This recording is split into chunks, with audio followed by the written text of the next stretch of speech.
नमस्कार दोस्तों, स्वागत है आपका इस YouTube channel Sarvan GS classes में। आज हम लोग चर्चा करेंगे गुलाम वंश में। हम लोग चर्चा कर रहे थे कुतुबुद्दीन ऐबक के बारे में। हम लोग चर्चा किए थे दोस्तों किस प्रकार से कुतुबुद्दीन ऐबक ने जो है हिंदुस्तान में गुलाम वंश की नींव डाला, इस्लामिक सत्ता की वास्तविक नींव डाला। ठीक है, किस प्रकार से मोहम्मद गौरी ने पराजित किया पृथ्वीराज चौहान को, और चौहान को पराजित करने के बाद उसने अपने गुलाम को ऐबक को जो है हिंदुस्तान में रख दिया। और ऐबक चूंकि कुतुब मोहम्मद गौरी का गुलाम था, इसीलिए उसने जो सत्ता की नींव डाली उसको हम लोग गुलाम वंश कहते हैं।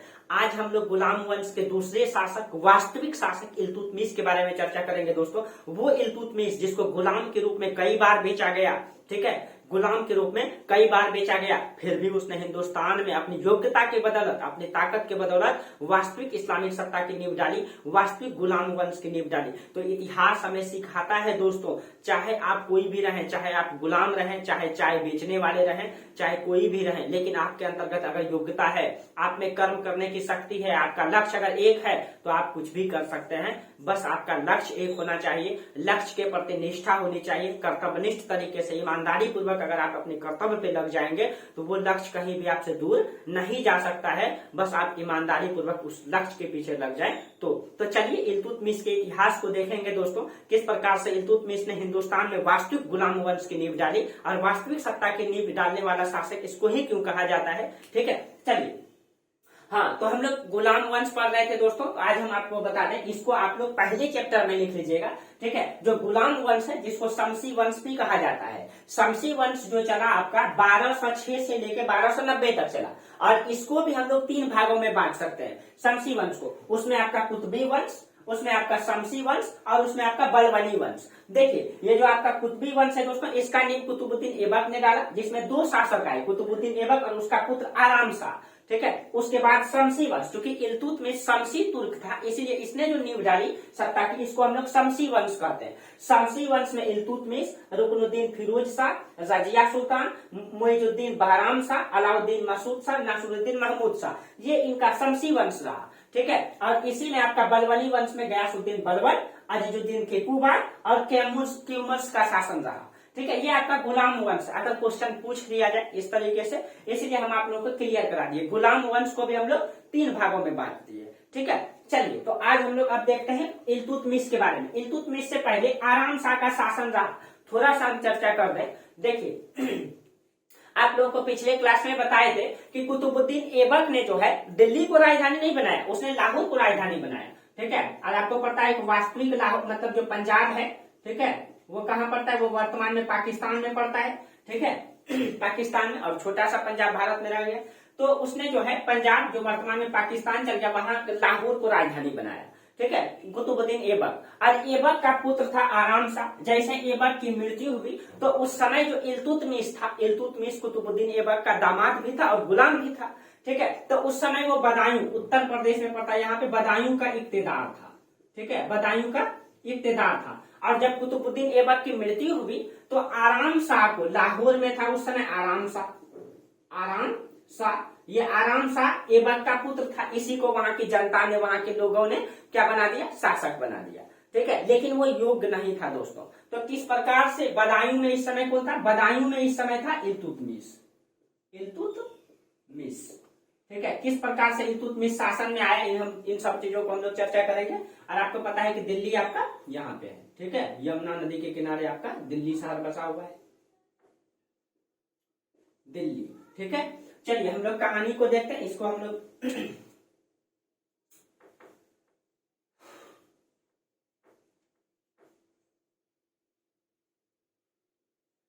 कहा जाता है दोस्तों कि इल्तुतमिश के बारे में थोड़ा सा हम लोग जान लें। ठीक है, इनका जन्म बहुत ही गरीब परिवार में हुआ था, लेकिन बहुत ही खूबसूरत था देखने में। ये अभी अपने सभी भाइयों में बहुत ही खूबसूरत था, और इनका खूबसूरती के कारण जो है, कभी कभी कहते हैं ना दोस्तों कि दुर्भाग्य सौभाग्य बन जाता है। ठीक है, और इनके साथ भी यही हुआ। कहा जाता है ये बहुत खूबसूरत था दोस्तों, और इसका पिता का नाम था इलाम खां। ठीक है, इलम खां इनका जो पिता का नाम था, इनका पिता का नाम था इलम खां। और इलम खां जो है इस सभी भाइयों में बहुत खूबसूरत था इल्तुतमिश।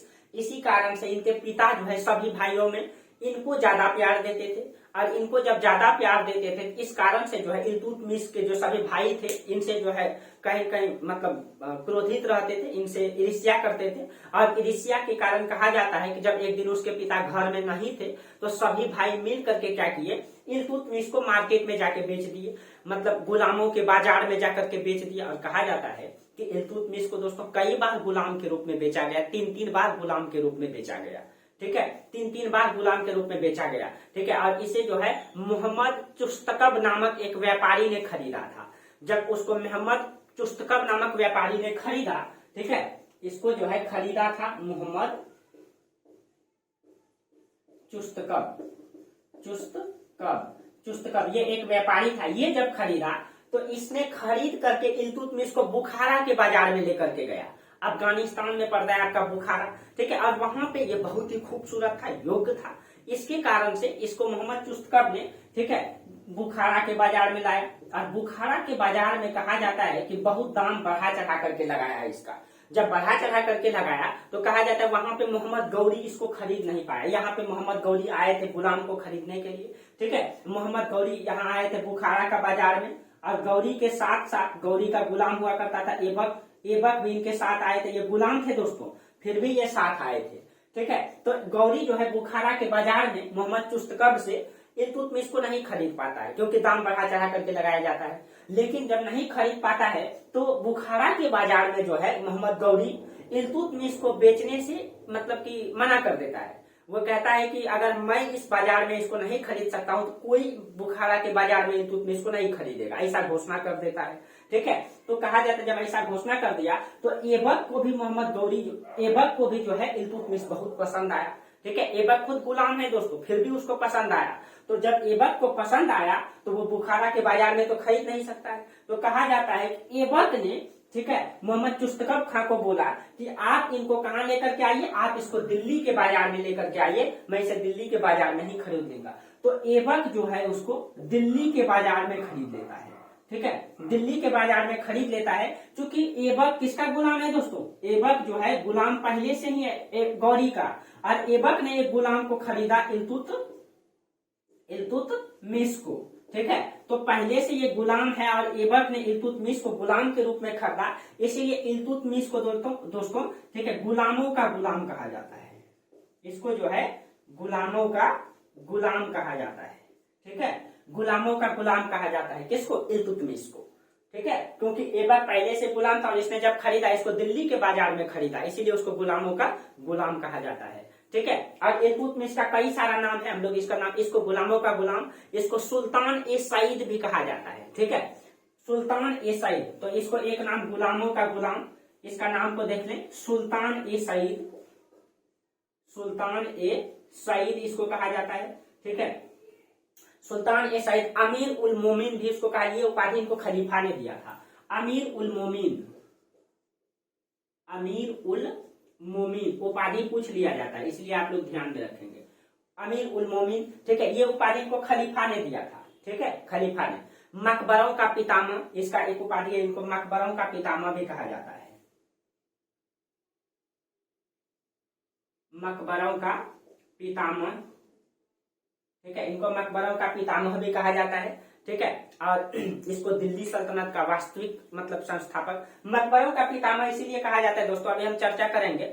जब इसके पुत्र का मृत्यु हुआ, ठीक है, तो इसने हिंदुस्तान में पहली बार बनाया सुल्तान गरी का मकबरा, पहली बार हिंदुस्तान में बनाया गया और पहला मकबरा था, इसीलिए इनको मकबरों का पितामह कहा जाता है। इसको दिल्ली सल्तनत का वास्तविक संस्थापक कहा जाता है, दिल्ली सल्तनत का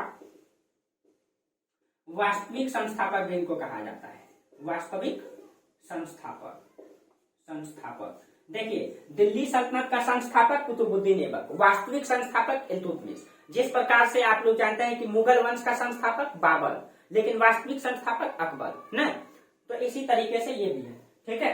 चलिए, इसको गुलामों का गुलाम भी कहा जाता है। चलिए, तो कहा जाता है कि हाँ देखिए, वास्तविक संस्थापक इसको क्यों कहा जाता है दोस्तों, ठीक है, क्योंकि हम आपको बोले थे, पिछले क्लास में भी चर्चा किए थे कि कुतुबुद्दीन ऐबक ने जो है दिल्ली को कभी राजधानी नहीं बनाया, बल्कि इसने लाहौर को राजधानी बनाया, ठीक है, लाहौर को राजधानी बनाया। और ऐबक जो है कभी भी अस्थायित्व तो नहीं लाया। वास्तविक संस्थापक किसे कहते हैं? कौन कौन सा संसाधन का कोई विकास करेगा तो उसको हम वास्तविक संस्थापक कहेंगे। वो जो है सैन्य सेना को अस्थायी कर दे, अस्थायी प्रशासन रहे, अस्थायी सैन्य प्रशासन रहे, अस्थायी कर प्रशासन का विकास करे, अस्थायी भू राजस्व व्यवस्था करे, मुद्रा प्रशासन का जो विकास करेगा उसी को हम लोग अस्थायी मतलब कि शासक मानेंगे। और ऐबक कभी भी जो है मतलब इन सब चीजों को नहीं कर पाया। ऐबक की सेना लूट के माल से चलता था, ठीक है, अभी तक सेना लूट के माल से चलता था। इसके समय में हमेशा विद्रोह होते रहा, क्योंकि आपको बोले थे कि ऐबक को जो सत्ता मिला था हिंदुस्तान में वो लूट करके मिला था, वो आक्रमण करके मिला था। और जब आक्रमण करके मिला था तो यहाँ के जो राजपूत थे वो हमेशा इसके साम्राज्य के खिलाफ विद्रोह करते रहे, ठीक है। और वो ज्यादा दिन तक शासन भी नहीं कर पाए। 1206 से 1210 विद्रोह को दबाते दबाते उनकी मृत्यु हो गई। और उसने कभी भी अपने मतलब की सत्ता के लिए वास्तविक कर प्रशासन, वास्तविक सैन्य व्यवस्था किसी तरीके से अस्थायी प्रदान नहीं कर पाए। जिस कारण से इल्तुतमिश जब आए तो इनका लंबा शासन काल रहा। इसने अस्थायी सैन्य प्रशासन को बनाया, अस्थायी कर प्रशासन को बनाया, अस्थायी भू राजस्व सिस्टम को बनाया, अस्थायी मतलब मुद्रा का विकास किया।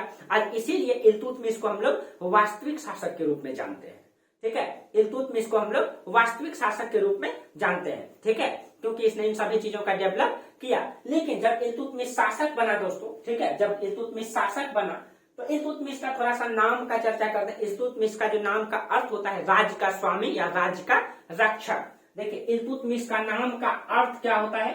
राज्य का स्वामी, राज्य का स्वामी या राज्य का रक्षक, राज्य का रक्षक, ठीक है। ये अब देखिए जब इल्तुतमिश सत्ता में आया तो इनके पास क्या क्या समस्या हुआ। इसने सबसे पहले दिल्ली को राजधानी बनाया। कैसे ये शासक बना ये हम लोग अभी चर्चा कर लेते हैं, ठीक है। चलिए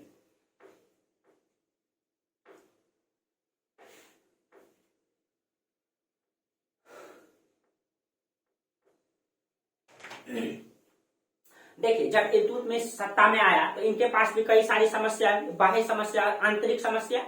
देखिए बाह्य समस्या में कुतुबुद्दीन ऐबक के भी पास समस्या था और इल्तुतमिश के भी पास समस्या है। तो उन दोनों ने इसको कैसे निपटाया, इन सभी चीजों को हम लोग देखते हैं, ठीक है। तो जब इल्तुतमिश सत्ता में आया इनके पास दो समस्याएं हैं, ठीक है। एक तो सबसे पहले आंतरिक समस्या,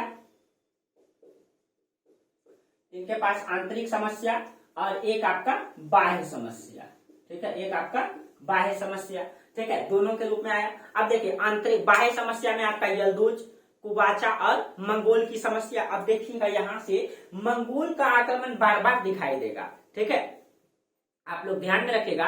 हिंदुस्तान मंगोल वही दोस्तों चंगेज खान, ठीक है, चंगेज खान जो लोगों के सपनों में आया करता था, बहुत ही खतरनाक टाइप का आदमी था, ठीक है। अभी हम चर्चा करेंगे। तो बाह्य समस्या के रूप में यहाँ देखिए यल्दुज का समस्या है। आपको पता है यल्दुज का समस्या ऐबक के समय भी रहा, क्योंकि यल्दुज जो है गजनी में था, ठीक है। यहाँ पे आपका यल्दुज का समस्या, यल्दुज, ठीक है। आपका सिंध और मुल्तान के क्षेत्र में यहाँ पे आपका कुबाचा है, कुबाचा, क्योंकि ऐबक की मृत्यु अचानक हो गई है 4 साल में ही, ठीक है। तो ये लोग तो अभी है ही, ये लोग अभी है ही। तो यहाँ पे आपका बाह्य समस्या में देखिए, बाह्य समस्या में आप लोग लिख लीजिए, एक आपका यल्दुज की समस्या है, यल्दुज। दूसरा में आपका कुबाचा, कुबाचा बाह्य समस्या। एक समस्या इसमें आपका दिखाई देगा मंगोल का समस्या। आप देखिएगा हिंदुस्तान में पहली बार इल्तुतमिश के समय मंगोल का भी आक्रमण होगा, ठीक है, मंगोल की समस्या, ठीक है। और आंतरिक समस्या में इनके पास कौन कौन सा समस्या आया। आंतरिक समस्या की अगर हम बात करें तो इसमें आपका जो है शमसी और कुतबी दासों की समस्या, अभी ये सब चर्चा करेंगे, ये सब समस्या क्या है, ठीक है। शमसी एवं कुतबी दासों की समस्या, कुतबी दासों की समस्या,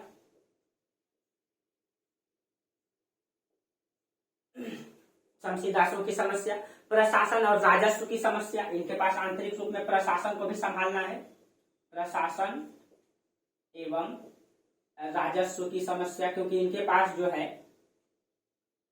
इनके पास अस्थायी राजस्व नहीं था, प्रशासन को नियंत्रित करना था, अस्थायी सेना नहीं था, इन सब को कंट्रोल करना था, ठीक है। उसके बाद मुसलमानों की निष्ठा प्राप्त करना, क्योंकि ये एक गुलाम है दोस्तों, ठीक है। और अभी तक दिल्ली सल्तनत में ऐसा सिस्टम नहीं बना था कि पिता के बाद उसका पुत्र ही शासक बनेगा, एक योग्य व्यक्ति ही शासक बनता था। और योग्य व्यक्ति इल्तुतमिश योग्य था दोस्तों, लेकिन एक गुलाम था, एक दास था। तो लोगों के सामने इनके पास समस्या तक अपनी निष्ठा को साबित करे। तो मुसलमानों की मतलब कि मुसलमानों की निष्ठा प्राप्त करना था, इसका एक समस्या था मुसलमानों की निष्ठा प्राप्त करना, क्योंकि ये गुलाम है,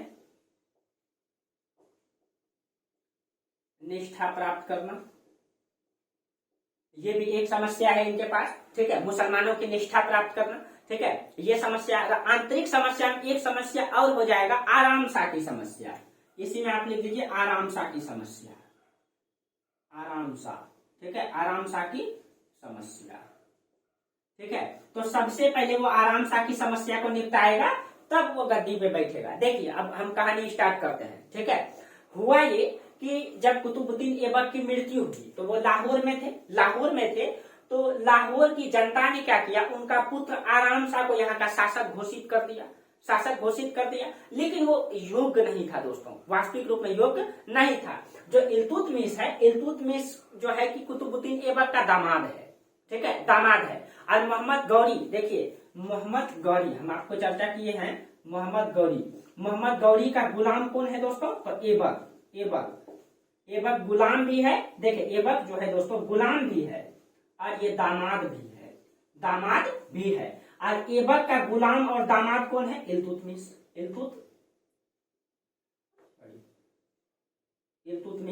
ठीक है, इल्तुतमिश ये गुलाम भी और दामाद भी है, इल्तुतमिश है, ठीक है, ये योग्य भी है।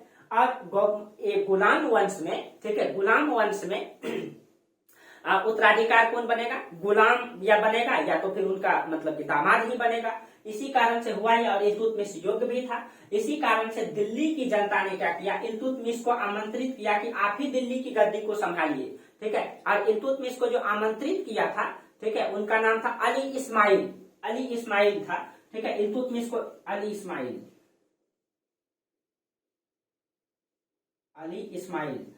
इस्माइल नामक व्यक्ति ने जो है इल्तुतमिश को बदायूं से बुलाया कि आप दिल्ली की गद्दी को स्वीकार कीजिए, क्योंकि आप वास्तविक सत्ता के हकदार हैं, आप योग्य हैं, आप कुतुबुद्दीन ऐबक के गुलाम और दास हैं, ठीक है, और उनके दामाद भी हैं, ठीक है। क्योंकि मोहम्मद गौरी का गुलाम और दामाद ऐबक था, इसीलिए वास्तविक सत्ता के हकदार वो हुआ, और ऐबक का गुलाम और दास, ठीक है, और दामाद आप हैं, ठीक है, इसीलिए इस सत्ता का वास्तविक हकदार आप हैं, ठीक है। तो इल्तुतमिश जो है इस तरीके से दिल्ली की गद्दी को संभाला। लेकिन जब ये दिल्ली की गद्दी को संभाला तो लाहौर में इस समय कौन हो गया, आराम शाह।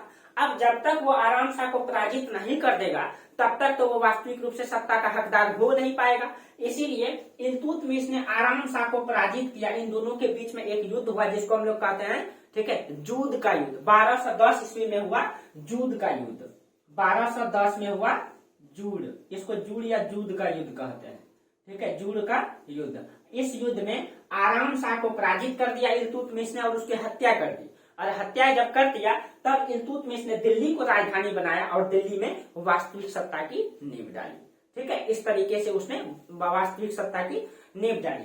अब अगर हम बाह्य समस्या को देखें, इसमें आपका यलदोज, कुबाचा और मंगोल की समस्या है, ठीक है, मंगोल की समस्या, इन सभी को हम लोग पहले समझते हैं एक एक करके। और ये समस्या ऐबक के समय भी था, ये समस्या ऐबक के समय भी था। ऐबक जो है वैवाहिक संबंध से इनको निपटाया, लेकिन इल्तुतमिश इसको कैसे निपटाएगा, इनको देखते हैं हम लोग।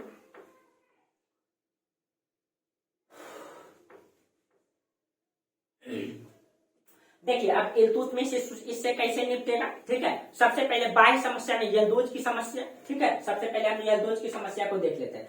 कहा जाता है कि यलदोज गजनी में है अभी, ठीक है, ये गजनी में है और ये जो है वास्तविक शासक अपने आप को मान रहा है, ठीक है। यानी ये गजनी से लेकर हिंदुस्तान तक का जितना भी भूभाग है, पिछले क्लास में भी चर्चा कर चुके हैं, ये पूरे भूभाग का वास्तविक सत्ता का हकदार अपने आप को मानता है, ठीक है। और इस मतलब ये अपने आप को पूरे साम्राज्य का वास्तविक सत्ता का हकदार मान के, ठीक है, मान के यलदोज जो है इल्तुतमिश के पास एक नियुक्ति पत्र भेजता है कि आप इस नियुक्ति पत्र को स्वीकार कीजिए, ठीक है, आप इस नियुक्ति पत्र को स्वीकार कीजिए और मेरे अंडर में रह करके, यानी कि हम मतलब राजा रहेंगे और मेरा प्रतिनिधि बन के आप शासन करेंगे। इस नियुक्ति को इस प्रकार आप स्वीकार कीजिए, ठीक है, स्वीकार कीजिए, ठीक है। तो इल्तुतमिश इसको स्वीकार नहीं करते हैं, ठीक है। ये नियुक्ति पत्र भेजे इल्तुतमिश के पास जो है, ठीक है। यलदोज क्या किए, इनके पास दिल्ली नियुक्ति पत्र भेजे, नियुक्ति पत्र कि इस भाव से कि आप जो है मेरा प्रतिनिधि बन के शासन कीजिए, प्रतिनिधि निधि के शासन कीजिए।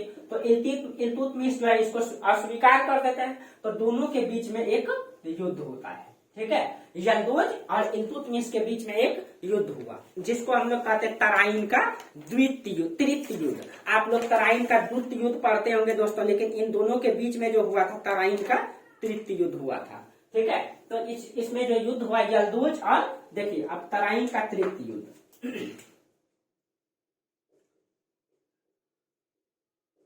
तराइन का तृतीय युद्ध।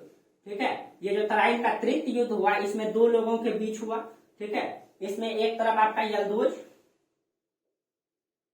और एक तरफ आपका इल्तुतमिश। ठीक है, और ये हुआ 1215 ईस्वी में। 1215 ईस्वी में इसमें कहा जाता है दोस्तों इल्तुतमिश जो है इसमें इल्तुतमिश का इसमें विजयी होता है और यल्दोज इसमें पराजित हो जाता है। ठीक है, यल्दोज इसमें पराजित हो जाता है। जब ये पराजित हो गया तो इनकी हत्या कर देते, इनका हत्या कर दिया जाता है। जब इनकी हत्या कर दिया गया, ठीक है, तो गजनी में यहीं पे इस समय जो आपका अफगानिस्तान, उज्बेकिस्तान और तुर्कमेनिस्तान के आसपास में पड़ता है आपका, ठीक है, ख्वारिज्म शाह का शासन था, वो इसकी सत्ता को ले लेता है। तो इधर से आता है ख्वारिज्म शाह। ठीक है, और इसके बाद यल्दोज के बाद इसकी सत्ता कौन ले लेता है? ख्वारिज्म शाह। ख्वारिज्म शाह इनकी सत्ता को ले लेता है। ठीक है, जब ये पराजित हो गया यल्दोज तो यहाँ की सत्ता को ख्वारिज्म शाह ले लेता है। ख्वारिज्म शाह की मृत्यु जब हो जाता है तो उसका पुत्र शासक बनता है जलालुद्दीन मंगबरनी। ठीक है, इसका पुत्र शासक बनता है जलालुद्दीन मंगबरनी। जलालुद्दीन मंगबरनी शासक बनता है। ठीक है, जलालुद्दीन मंगबरनी। जब ये जलालुद्दीन मंगबरनी शासक था दोस्तों, तो उसी समय कहा जाता है जलालुद्दीन मंगबरनी के समय ही 1221 ईस्वी में तेमुचिन चंगेज खां का आक्रमण होता है दोस्तों। ठीक है, इसी के समय, ठीक है, तेमुचिन कहा जाता है दोस्तों चंगेज खां इतना खतरनाक टाइप का आदमी था, उसको खुदा का कहर कहा जाता था। कहा जाता है कि लोगों के सपनों में आया करता था दोस्तों चंगेज खां, इतना खतरनाक था। ठीक है, लोगों के सपनों में आया करता था ये। ठीक है, चंगेज खां। और ये मंगोल का रहने वाला था दोस्तों। आपको पता है कि चीन के बाद मंगोलिया, उसके बाद रूस, तो ये मंगोल का रहने वाला था। यहाँ पे आपका पड़ता है मंगोल। ठीक है, आप मैप में देखेंगे एटलस में इंडिया का उत्तर, ठीक है, एग्जैक्ट तो उत्तर ही है।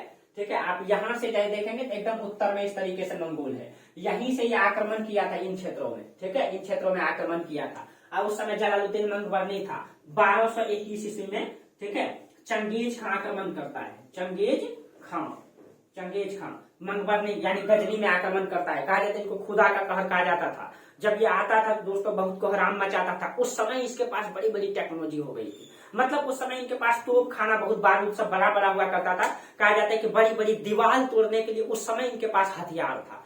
ठीक है, उनको नाम तो मुझे ध्यान में नहीं दोस्तों, शायद रथ मूसल कहा जाता है उनको। बड़ी बड़ी दीवार को, दुर्ग को, किला को तोड़ने के लिए इनके पास उस समय हथियार था चंगेज खां के पास। बड़ी बड़ी दीवार को ये तोड़ देते थे। ठीक है, और इनका एक ही उद्देश्य था दोस्तों, सिर्फ और सिर्फ लूटना। ठीक है, और इस समय कहा जाता है कि 1221 ईस्वी में जलालुद्दीन मंगबरनी के राज में जब चंगेज खां को आक्रमण करता है, ठीक है, तो मंगबरनी भाग जाता है। और भाग करके, ठीक है, यहाँ से मंगबरनी भाग जाता है। भाग करके वो कहाँ जाता है? भाग करके इधर पंजाब का क्षेत्र में, सिंध और पंजाब के क्षेत्रों में आ गए। ठीक है, यहाँ आकर के, ठीक है, सिंध और पंजाब में क्षेत्र में आकर के इल्तुतमिश से ये मदद मांगता है। इल्तुतमिश से मदद मांगता है, और मदद मांगता है तो इसके पास एक दूत को भेजता है। उस दूत का नाम था आइन उल मुल्क। ठीक है, इस दूत यहाँ जब पंजाब और सिंध के क्षेत्र में आया तो यहाँ से दिल्ली इल्तुतमिश के पास एक दूत को भेजा, आइन उल मुल्क को।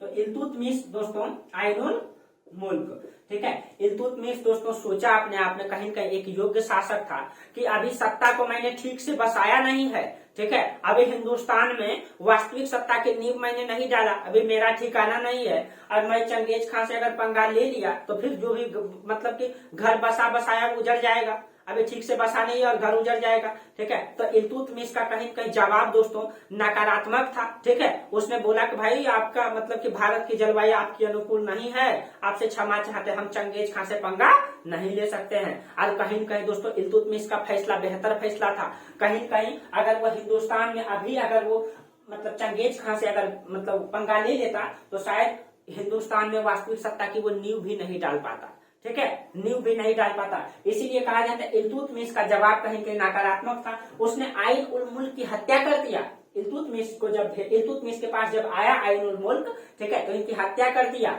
और जवाब ना के रूप में भेजा। कहीं कहीं ये सही फैसला था, ठीक है, कहीं कहीं ये सही फैसला था। और इसके कारण से कहा जाता है कि जलालुद्दीन मंगबरनी मतलब कि उस जब तक मतलब कि चंगेज खां गजनी को लूटता रहा, जब तक चंगेज खां गजनी को लूटता रहा तब तक जलालुद्दीन मंगबरनी वापस नहीं गया। दोस्तों कहा जाता है 3 से 4 महीना इसी क्षेत्रों में रहा।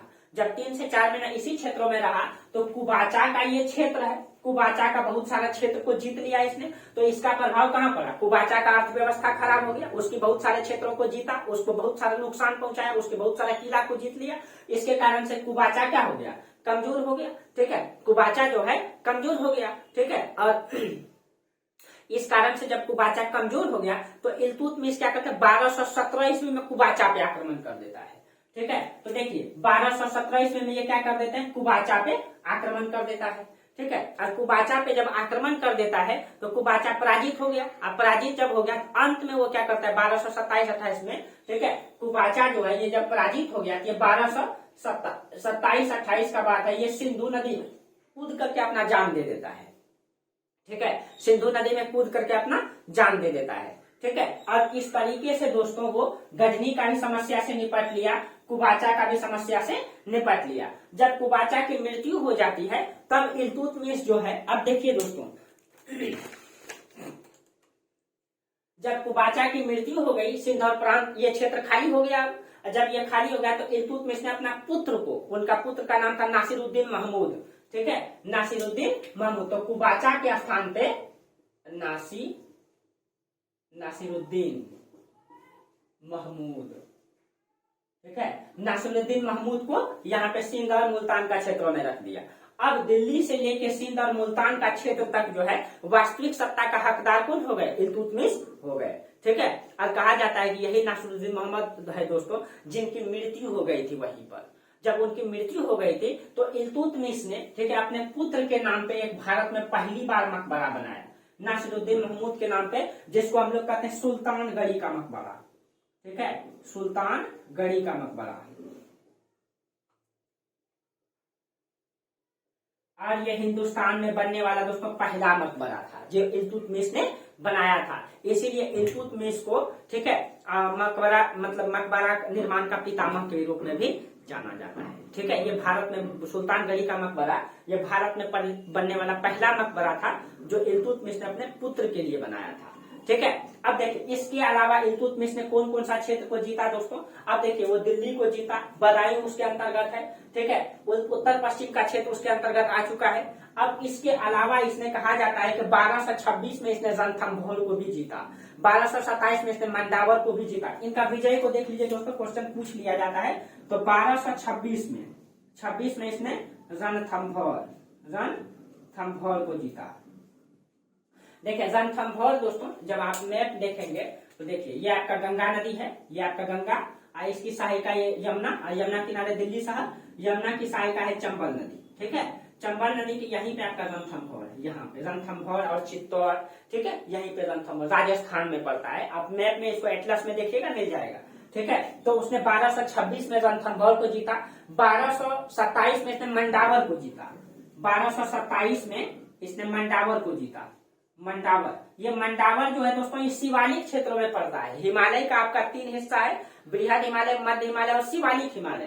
तो जो शिवालिक हिमालय का हिस्सा इसी क्षेत्रों में मंडावर पड़ता है, शिवालिक हिमालय के पास, ठीक है। 1232 में इसने ग्वालियर के राजा मंगलदेव को पराजित किया, ठीक है, 1232 में ग्वालियर के राजा मंगलदेव,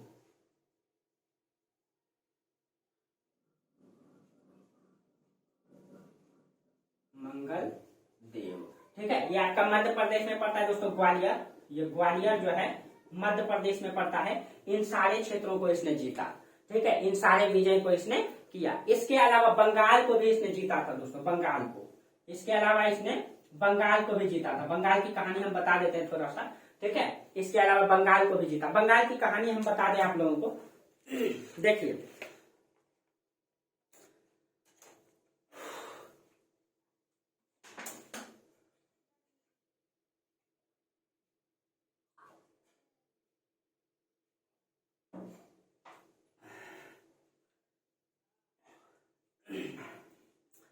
थोड़ी सी गर्मी आ गई है ना, गला सूख जाता है। अब चलिए, इस बार गर्मी भीषण करेगा दोस्तों, तापमान मतलब अधिक होगा, ठीक है, क्योंकि हम लोग जानते हैं कि वातावरण को हम लोगों ने बहुत ज्यादा प्रभावित कर दिया है और इसका प्रभाव कहीं कहीं देखने को मिल रहा है। और इस बार टेम्परेचर मतलब भूगोलवेताओं का, साइंटिस्ट का मानना है कि टेम्परेचर इस बार अधिक होगा, ठीक है। आप लोगों को ज्योग्राफी जब पढ़ाएंगे तो हम चर्चा करेंगे उसमें, ठीक है। चलिए, तो कहा जाता है बंगाल के बारे में थोड़ा चर्चा करते हैं। बंगाल में इस समय कहा जाता है अली मर्दान था, एक अली मर्दान नाम का व्यक्ति था जिसने अपनी सत्ता को स्थापित किया था, ठीक है। अब इसकी हत्या कर दी जाती है। अली मर्दान, बंगाल में इस समय था अली मर्दान, अली मर्दान, अली मर्दान की हत्या कर दी जाती है, ठीक है। अली मर्दान की जब हत्या कर दी गई 1211 ईस्वी में, ठीक है, हुसामुद्दीन एवज खलजी, ठीक है, खलजी को उस पद पे बैठाया जाता है इसकी हत्या करके, ठीक है। हम सिर्फ खलजी लिख देते हैं, नाम भी है हुसामुद्दीन एवज खलजी, हुसामुद्दीन एवज खलजी, इसको इसमें बैठाया जाता है। इसकी हत्या करके, बंगाल में उस समय शासक था अली मर्दान, इसकी हत्या करके हुसामुद्दीन एवज खलजी को बैठाया जाता है। आइए, जब उसको बैठाया गया तो ये यहाँ पे अपने आप को स्वतंत्रता की घोषणा कर दिया, स्वतंत्रता की घोषणा। देखिए दोस्तों, हम आप लोगों को कई बार इतिहास में भी पढ़ा चुके हैं, जो क्षेत्र राजधानी से दूर रहा है, और क्योंकि उस समय जो है परिवहन व्यवस्था उतना बेहतरीन था नहीं, ठीक है, राजधानी से दूर था, तो उसका फायदा हमेशा शासक उठाता था। और आपको पता है कि बंगाल हमेशा पूर्व काल से मतलब प्राचीन काल से समृद्ध क्षेत्र रहा है, वो गंगा का निचला मैदान है, वहां उपज ज्यादा होता है और उसका फायदा हमेशा शासक ने उठाया, ठीक है। तो इस समय अली मर्दान की जब हत्या करके इसको खलजी को बैठाया गया तो ये अपने आप को स्वतंत्र सत्ता के नींव डाल दिया, स्वतंत्रता की घोषणा कर दिया। जब स्वतंत्रता की घोषणा कर दिया, ठीक है, अब सुल्तान गयासुद्दीन का पद धारण कर दिया इसने जो है सुल्तान गयासुद्दीन का पद धारण करके, ठीक है, इसने आपको स्वतंत्रता की घोषणा कर दिया, ठीक है। और ये अपना राज का विस्तार भी करने लगा। इसने कहा जाता है कि बिहार को अपने शक्ति का प्रसार करके बिहार, जाजनगर, तिरहुत, कामरूप, इन सभी राज्यों को जीता। जाजनगर इस समय उड़ीसा को जाजनगर, ठीक है, तिरहुत आपको पता है दोस्तों बिहार का उत्तर पश्चिम का इलाका, पूरे इन सभी क्षेत्रों को जीतने लगा, ये बिहार को भी जीतने लगा, यानी अपनी सत्ता का विस्तार करने लगा, ठीक है, अपनी सत्ता का विस्तार करने लगा। तब इल्तुतमिश ने इसके खिलाफ अभियान चलाया, ठीक है। 1225 में जब इल्तुतमिश ने बंगाल की ओर कूच किया, ठीक है, तो इल्तुतमिश की अधीनता स्वीकार कर दिया। 1225 में दिल्ली से इल्तुतमिश ने जो है यहाँ पे अभियान चलाया, ठीक है, तो इल्तुतमिश की ये अधीनता स्वीकार कर लिया। जब अधीनता स्वीकार भी कर लिया और बहुत सारा मतलब कि युद्ध में जो खर्च हुआ हरजाना भी ये भरा, ठीक है, हरजाना भी भरा। और इल्तुतमिश जो है मलिक जानी को बंगाल में बैठाया। इसके बाद किसको बैठाया? मलिक जानी को, मलिक जानी को बैठा करके इल्तुतमिश फिर वापस आ गया, ठीक है। यानी कि अब इल्तुतमिश के क्षेत्र में दोस्तों देख लीजिए, ये पूरा का पूरा उत्तर भारत और उत्तर पश्चिम का क्षेत्र भी इसके अंतर्गत आ गया, ठीक है, आ गया। लेकिन कहा जाता है कि जब मलिक जानी को बैठा करके इल्तुतमिश वापस आया तो फिर से, ठीक है, मतलब हुसामुद्दीन एवज खलजी ने मलिक जानी को पराजित कर दिया और फिर से अपनी सत्ता अपने हाथों में ले लिया। तो फिर से जो है, ठीक है, फिर से जो है इल्तुतमिश ने अपना पुत्र नासिरुद्दीन महमूद को भेजा, ठीक है, नासिरुद्दीन महमूद को भेजा। कहाँ भेजा? तो फिर से यहाँ से मतलब नासिरुद्दीन महमूद के भेजा और इसके खिलाफ। तब नासिरुद्दीन महमूद आता है खलजी की हत्या करके फिर वो बंगाल को अपने हाथों में ले लेता है। इस प्रकार से बंगाल भी इल्तुतमिश के कब्जे में आ गया। अगर मैप में देखा जाए दोस्तों तो कहीं न कहीं इल्तुतमिश ने जो सत्ता को स्थापित किया था, ठीक है, ये पूरा का पूरा क्षेत्र इल्तुतमिश के अधीन था, ठीक है। हम आपको मैप में अगर दिखा दें इसी मैप में तो ये पूरा का पूरा क्षेत्र,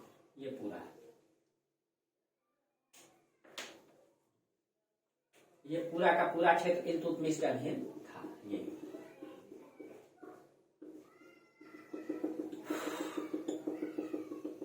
ये पूरा का पूरा उत्तर भारत लगभग उसमें था दोस्तों, ठीक है, ये पूरा क्षेत्र इल्तुतमिश के अधीन था, ठीक है। और उसने वास्तविक रूप से हिंदुस्तान में, ठीक है, गुलाम वंश की वास्तविक नींव डाला, ठीक है।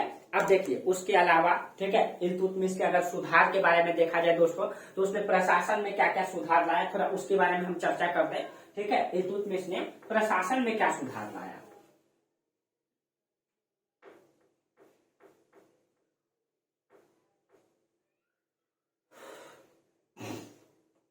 देखिए इसका सुधार का थोड़ा हम चर्चा कर लें।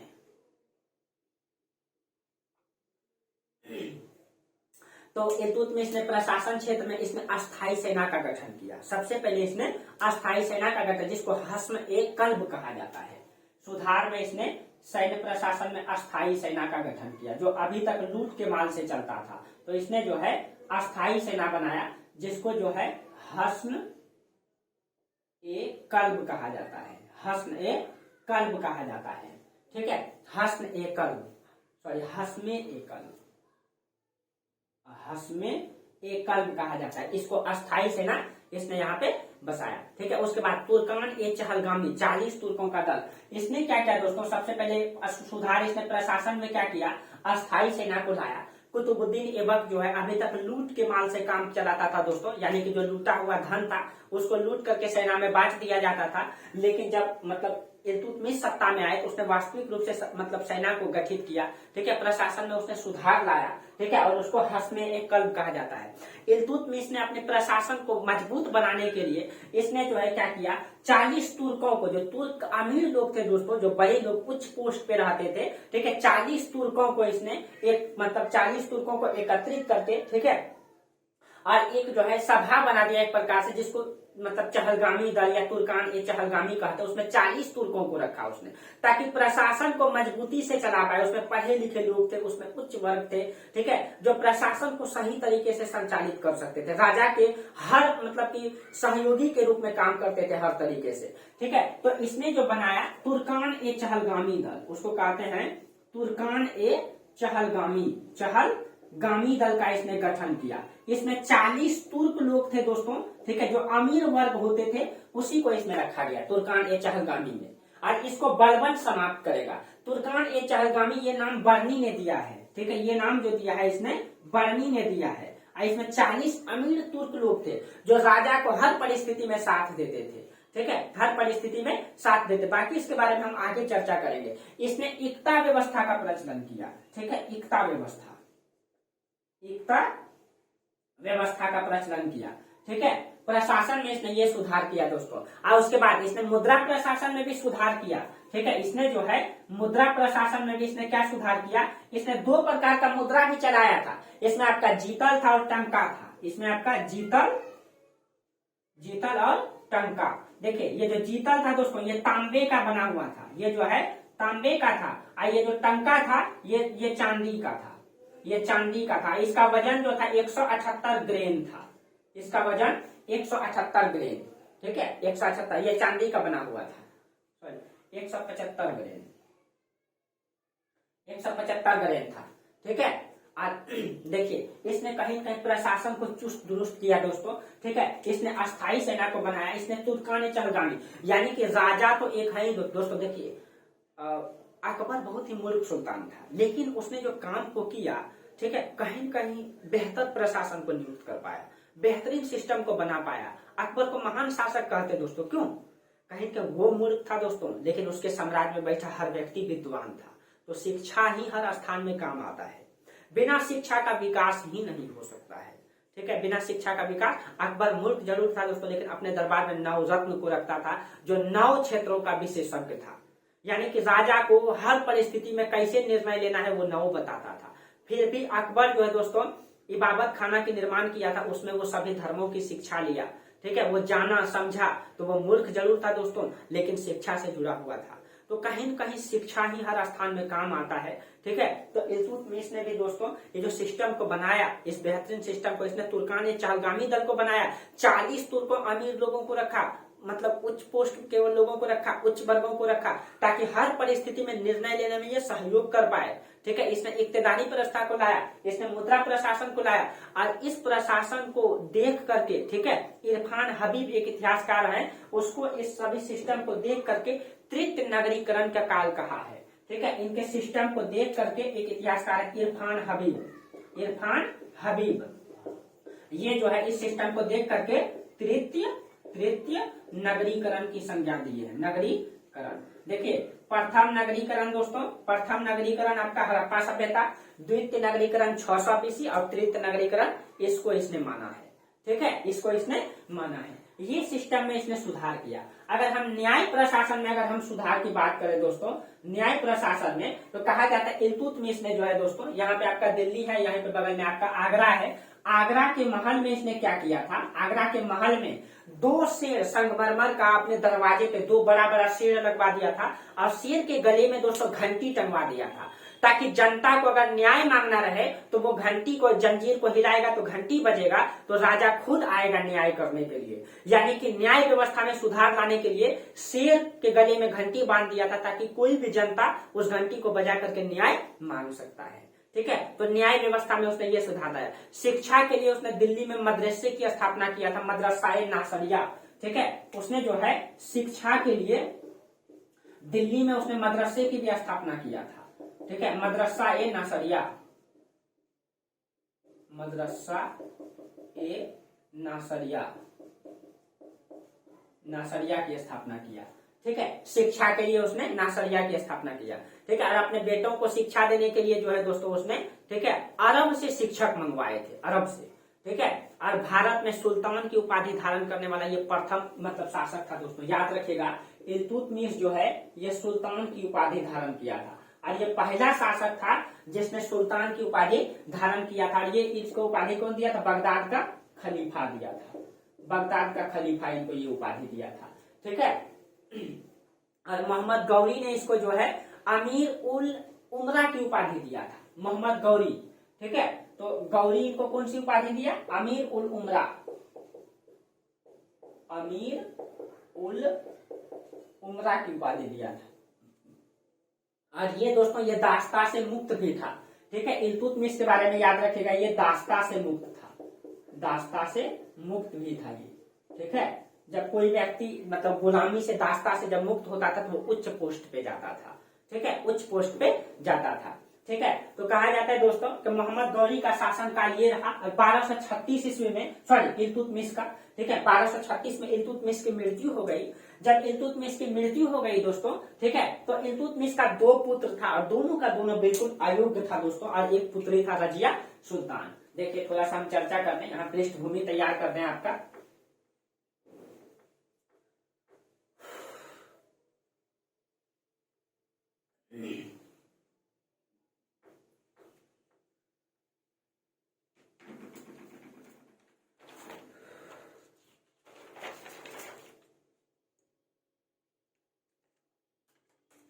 देखिए, इल्तुतमिश का 2 पुत्र था दोस्तों और एक पुत्री भी था। ठीक है, 2 पुत्र था, इसमें से आपका एक तो बहराम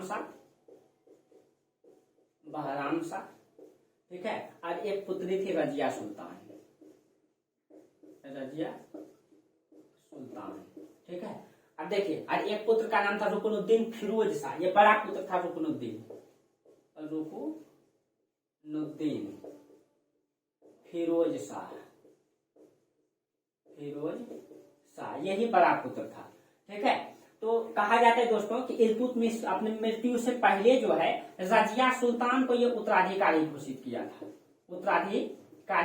किया था, लेकिन ये महिला थी दोस्तों, महिला को कोई स्वीकार करने के लिए तैयार नहीं था। ठीक है, स्वीकार करने के लिए तैयार नहीं था, उस समय वैसा सिस्टम भी नहीं था। इसी कारण से इल्तुतमिश लेकिन वास्तविक रूप से रजिया सुल्तान को ही योग्य मानता था दोस्तों, क्योंकि कहा जाता है कि जब इल्तुतमिश युद्ध लड़ने के लिए जाता था तो युद्ध के मैदान में रजिया सुल्तान सहयोग करता था दोस्तों, लेकिन ये दोनों पुत्र सहयोग नहीं कर पाता था। इसकी योग्यता से प्रभावित होकर के इल्तुतमिश ने अपने पुत्री को उत्तराधिकारी बनाया, अपने पुत्रों को नहीं बनाया दोस्तों।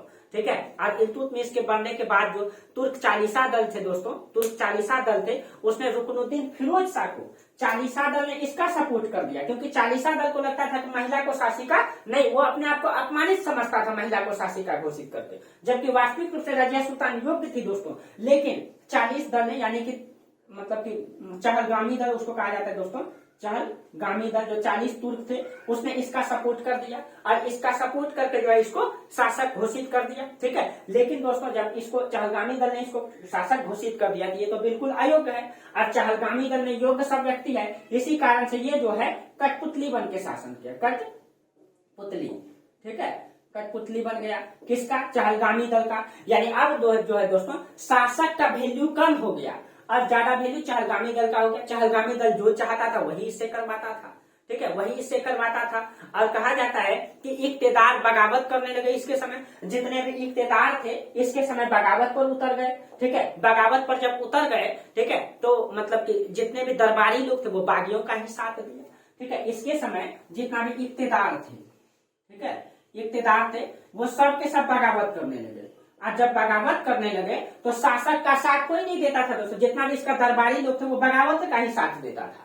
ठीक है, बगावत की साथ देता, अराजकता की स्थिति बन गया मतलब साम्राज्य में। ठीक है, तो इस परिस्थिति में रजिया सुल्तान सामने आती है दोस्तों।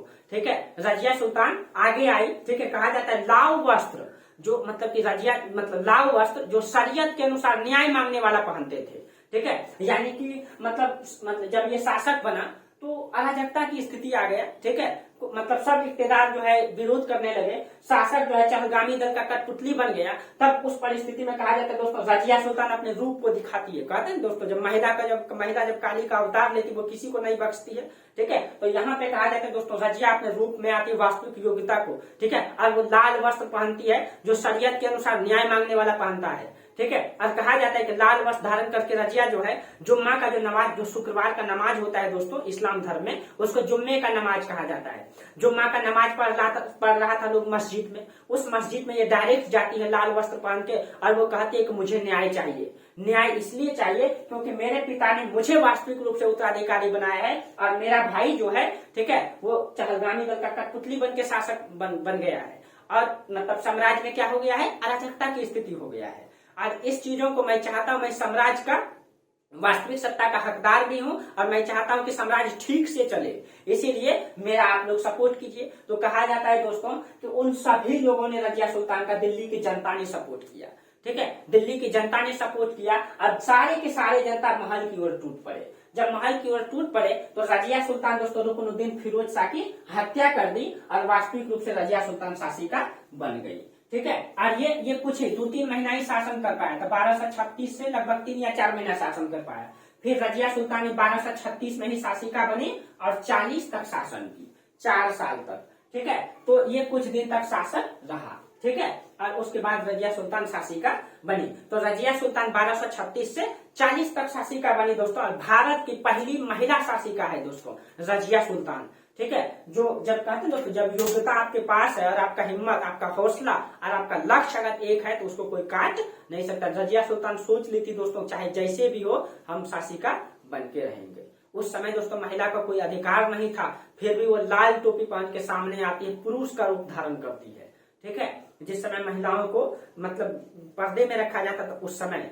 ठीक है, चलिए इनके बारे में कल चर्चा करेंगे, आज हम लोग यहीं तक रहने देते हैं। ठीक है, आप लोगों को क्लास अगर बेहतर लगता है दोस्तों तो आप लोग शेयर कीजिए, लाइक कीजिए, सब्सक्राइब कीजिए। ठीक है, और आप लोगों को पूरा एंशिएंट हिस्ट्री हम पढ़ा चुके हैं, मॉडर्न हिस्ट्री, मिडाइवल हिस्ट्री आपका स्टार्ट हो चुका है, धीरे धीरे चलते चलते आपका खत्म हो जाएगा। आप लोग नोट्स बनाइए, कहीं भी दिक्कत नहीं होगा। ठीक है, और मतलब कोई भी एग्जाम दीजिए दिक्कत नहीं होगा, आप लोग नोट्स बनाते चलिए, यही आपका रणनीति यही होनी चाहिए। आप क्लास करते हैं उसका नोट्स जरूर बनाइए, यही आपका पूंजी रहेगा, यही आपको काम देगा 2 साल तक दोस्तों। ठीक है, हम आप लोगों को यही बोलेंगे, चाहे आप जो भी तैयारी करते हैं 2 साल तक आप अपने सिलेबस को पढ़ने में ध्यान दीजिए। हिस्ट्री, ज्योग्राफी, पॉलिटी, इसको मजबूती से पढ़ के नोट्स बना लीजिए। ठीक है, यही आपको हर जगह काम देगा। ठीक है, बाकी सारा सब्जेक्ट को देखिए, लेकिन इन सब्जेक्टों को मजबूती से देखना है। ठीक है, तो क्योंकि ये बड़ा भी है इसीलिए, और उसके बाद आपके पास जब नोट्स आ जाएगा उसके बाद आप उस नोट्स को अध्ययन करते रहिए और एग्जाम देते रहिए, कभी भी छूटेगा नहीं। ठीक है, बस रणनीति बनाइए दोस्तों। ठीक है, रणनीति से ही आप युद्ध जीत सकते हैं, युद्ध का मैदान में रणनीति ही काम आता है, बिना रणनीति का युद्ध नहीं जीता जा सकता है, कूटनीति का युद्ध नहीं जीता जा सकता है। ठीक है, युद्ध के मैदान में कृष्ण भगवान भी छल किए थे दोस्तों, आप लोग जानते हैं ना, कृष्ण भगवान भी छल किए थे, तब जाकर के युद्ध, महाभारत का युद्ध जीता गया था। तो युद्ध को जीतने के लिए कहीं न कहीं कूटनीति का सहारा लेना पड़ेगा आपको, नहीं तो कठोर मेहनत से नहीं जीत सकते हैं, बेहतरीन मेहनत होना चाहिए, स्मार्ट तरीका होना चाहिए। ठीक है, चलिए तो आज हम लोग यहीं तक चर्चा करते हैं, तब तक के लिए आप लोगों को बहुत बहुत धन्यवाद। Thank you.